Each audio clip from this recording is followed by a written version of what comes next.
Okay, hiya, back again. I just had a little break there because we're going to go shopping for a car for Lily, and we're just fixing on a time. And I think I'm going to just do a small little bit with stencils, and I'm not even going to put out more paint because I want to walk Maisie and a few things before that. So what I'm doing now is I'm mixing some of that kind of building colour. It's ultramarine blue and the kind of cadmium red. It's supposed to be crimson red, but really it's cadmium, I think. It looks like cadmium. And I'm putting a little bit of lemon yellow into it too. I'll show you there. Bit of a messy palette. A little bit of lemon yellow in as well, and maybe a touch of white actually. I'm trying to make the colour of the building that's there. It's a little bit, it's quite light on that bit, like salmon-y coloured almost. So maybe a little bit more than lemon yellow. And I thought I might use a stencil to make it. Yeah, I quite like this stencil. I used it up there, the windows. I think it might work here. There's a slightly lighter bit of the building here, in front of the, and above the head of the horse. And so I've kind of made it half with the stencil and half with a bit of collage with flowers on it.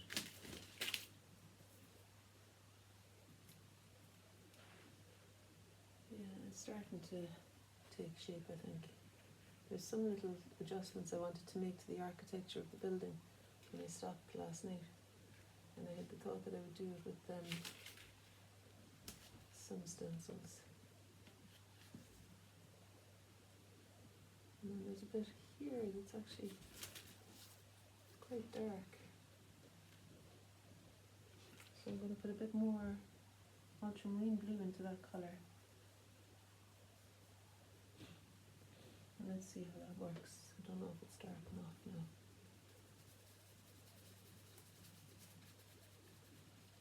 This is just the area of the building again, the area of the monument, I think, that sits below and in front of the horse. And there's even a bit more of it. It's covering that statue now. There's even a bit more of it kind of over here.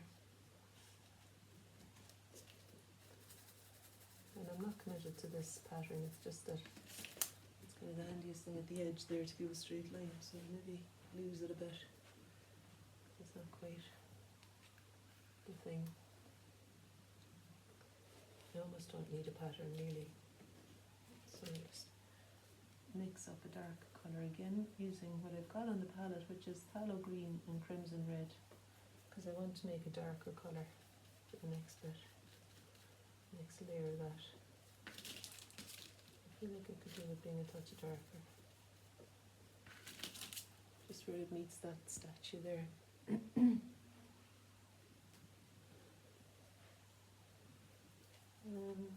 And I think there's something like that happening over there, but it's more tree. It's that colour, but it's more like the tree that's coming across.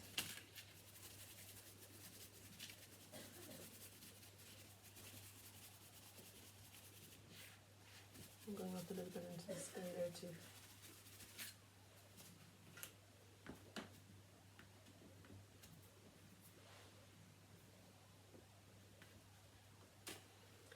Probably could do with it being darker. I'll try more of the phthalo green into the crimson and see if that'll work. Otherwise I need to get myself some brown into the palette. I'm running out of brown, I need to buy some more brown. Sorry, I'm using some phthalo green mixed with the crimson red there. It's quite dark, isn't it?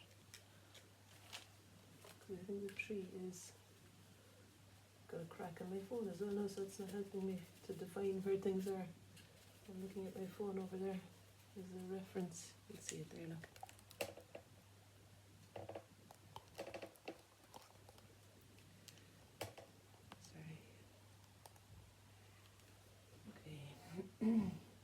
Yeah, I quite like the darker touches of that phthalo green and crimson mix.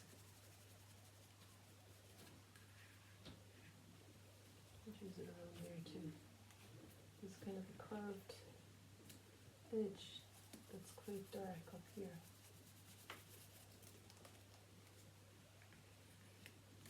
And it seems to follow an arc, a bit like the flowers of the stencil, so I'm just going to use them to begin to find that.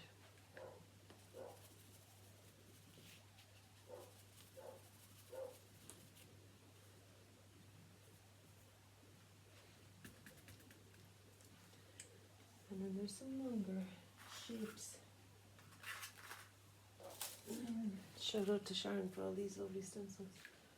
There's some longer shapes that represent the windows. A bit more regular than that though. I think this might work. They're long, kind of vertical window shapes here.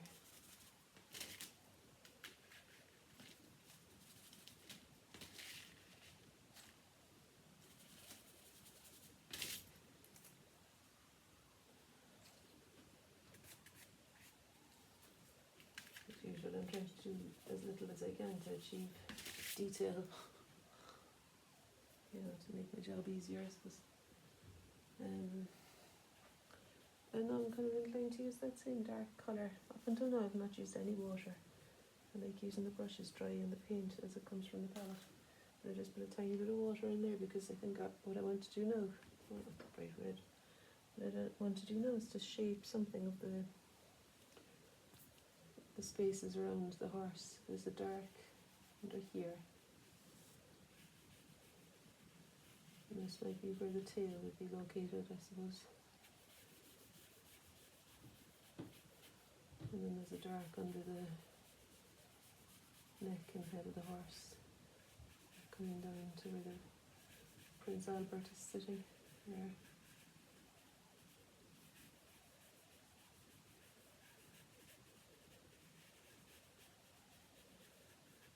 I mean, his part is going to be, I'm going to make him a little bit lighter. I could maybe put a touch of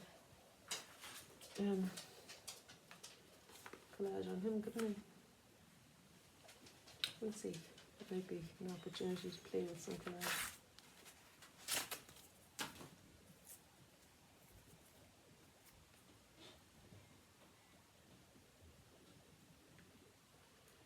I might work up there actually in the Maisie scratching her own ear or something. She sometimes hurts herself when she does that.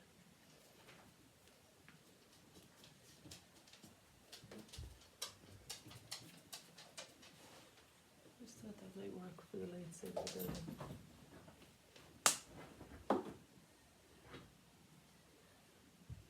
I'm just mixing some phthalo green now with my finger and some white because I want to merge it in. Touch it in yellow maybe.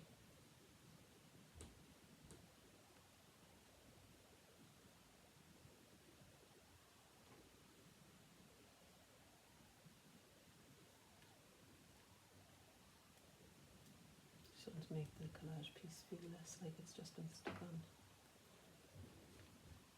I know I could do with the microphone, sorry. I'm so impatient to get going sometimes. I just want to launch right in and then you maybe can't hear what I'm saying. Right, I have no idea where I put the masking tape either, and I remember saying I'll keep that somewhere safe because you'll need it. If you ever do that, you're going to be so particular about keeping something safe and then you put it somewhere where you have no idea where it is. Yeah, I want to make kind of a salmon-y base there, quite clear, horizontal, for the top of the monument. So I'm using white and red and yellow. And honestly, there's a bit of everything on the palette there, but I just wanted to, as I put the shadow underneath the horse, I wanted to put something there to say that's where the monument begins. And then I put something dark there and let it dry because there's then another step to the monument that's light again, but I want there to be darkness there first. It's dark down here, right above that, those two statuey things. I don't know what they're gargoyle-y style looking from here. Maybe they're angels or something, I don't know. So instead of using the masking tape for a straight line, I'm using the stencil. This is all acrylic so far. I'm going to look forward to possibly using oil later on. I'm going to do some oil paint on this because it's a bit like the collage. It just has this kind of more of an oomph to it, you know. Now I've got this dark colour on the brush. I'm quite liking it for the dark of the building as well. And so I'll just go up here and re-establish that arc again. I mean, I don't know if it's this as curved as I'm making it. But I think the part in here is anyway, and out here I can adjust later.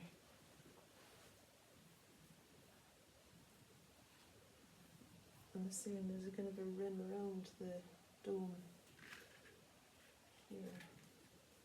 That's quite dark too. I just like the effect that's created through the mark of a stencil rather than contrived kind of plan around it, you know. So if I can find something that's got an arc, like the part I'm painting by using the stencils, that's definitely a preferred option for me.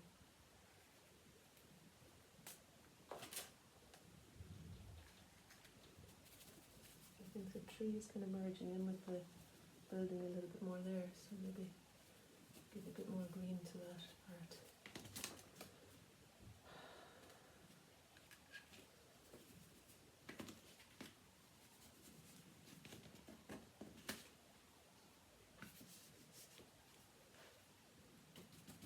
I'm putting some tallow green on the brush because I think that maybe just it works for the dark touches in those trees, especially where they touch the building.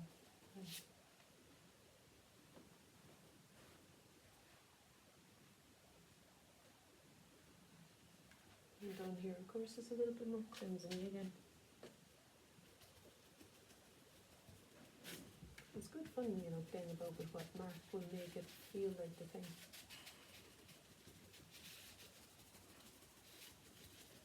Because there's an element of surprise almost in every mark, then, you know. I keep sending back to see if it works for the whole thing. And some things will be great, and some things you kind of think, nah, lose that. This is one of those things I want to lose it with lots of small mark making. Because there is a very dark block of the tree there, but it needs, oh, I made the brush far too wet. There's a dark block of tree there, but it needs broken up, I think.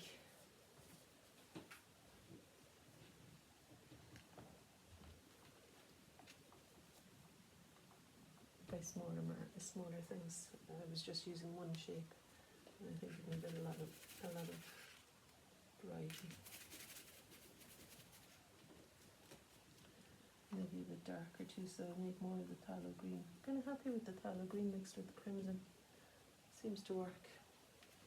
Tallow is spelled with a P first, I think, just to make it weird.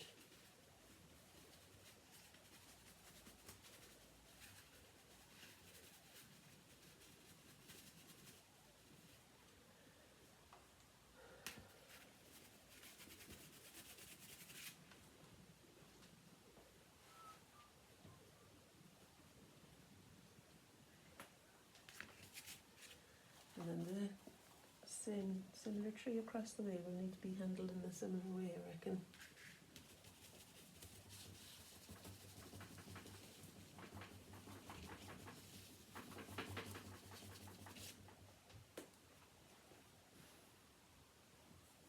And always do a bit more clarity in the building with the oil paint in between them, you know, it can be something clear there.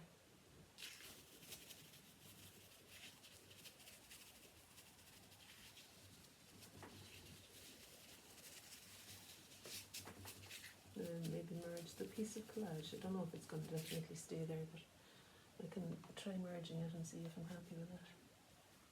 Merging it with the stencil shapes in the paint.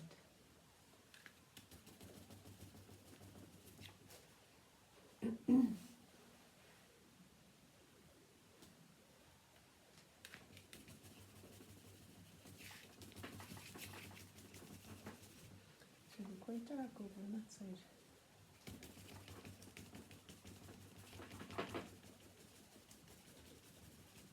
Quite dark at the bottom of that green tree as well.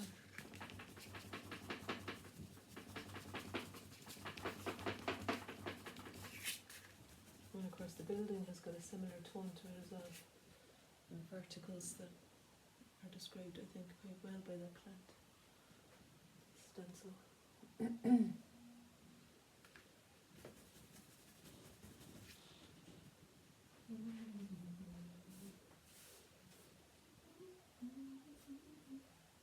Getting trigger happy now, maybe it's time for me to go if I want to have some lunch before heading off. Nice to do a little bit of a looser kind of thing with this. I might finish with some green, attaching that collage piece to something around it. I'm going to mix phthalo green and lemon yellow together and hope for the best. Might need some red into it here.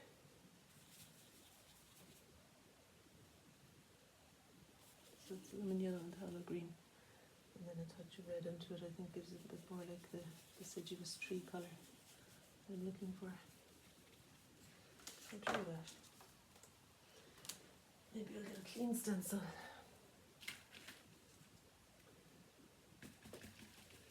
In a way I could be stenciling on the white of the sky really around there to make that tree blend in, to make that piece of collage blend in. But some of the stencil seems to work as well over the white paper of the collage piece. Yeah, I'm going to use some white. I know this is a bit silly now because I'm using white that has already got green in it. I think it might be okay though. Because sometimes when you see trees in the distance, it is like they just go a hazy green colour. I think that's alright. So do this one a touch with it as well.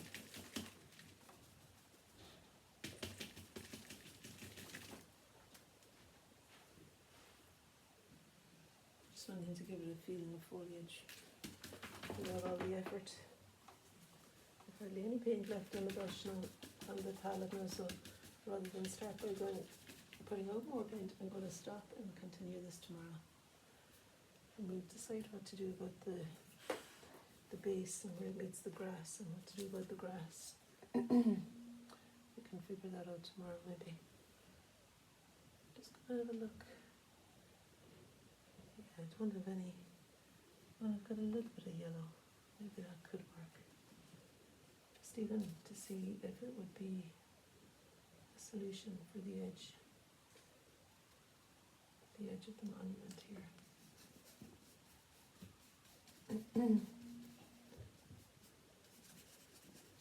Just want to be sure that it feels like it's sitting in space. I wonder if that's going to help. I think it does a bit. And the same on the other side.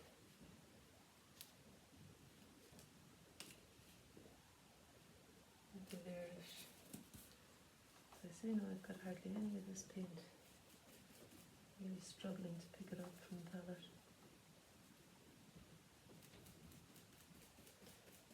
I can continue it tomorrow anyway, or even maybe later today. Yeah, it's beginning to feel like the monument, I think.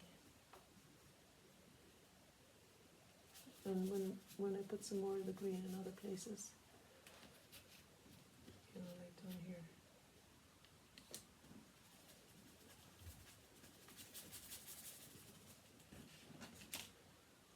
Yeah, you know, I think it'll work out.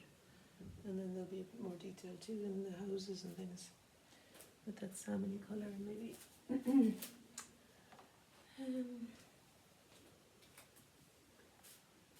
I might use, let's see if I can find more stencils that'll be helpful, but I think maybe this one might work for some of those windows. Yeah, I guess they need to be painted quite dark, the windows, so I do have a little bit of the dark colour left. and then around them can be made lighter.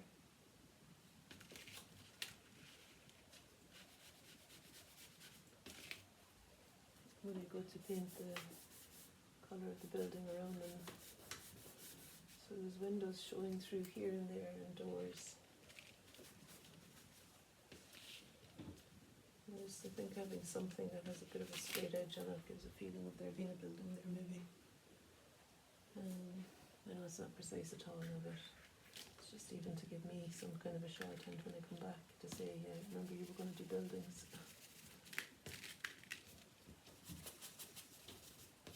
It's turning out more green now. Anyway, it's okay. I think it's okay. Okay, so that's enough. I'll tune in again tomorrow. Tidy up here now a bit. I'll just bring you a bit closer, maybe give you the angle. Oh gosh. Sorry for all the shaking. And here's the photo I'm working from. So it is quite small, but it stops me getting too involved in small detail and keeps me kind of about capturing the feeling of the thing rather than all the particular detailed bits, you know. So I quite like this free way of working. And I do love fine tuning, but I like to have something meaty to fine tune into rather than having nothing and then to be working on a white paper to try and make all these things. So to have an approximation of them, and sometimes the approximation appeals to me so much that I don't do much fine tuning really. Yeah, so there'll be things to do regarding the shape of the dome there. Needs to come in on that side, I think. And the brightness of the grass is a real feature of the image. I took this photo. You see how the brightness of the grass is really, I think, sets off all the architecture and foliage and detail elsewhere. Okay, I'm still in my pyjamas. Thanks for joining me. All the best.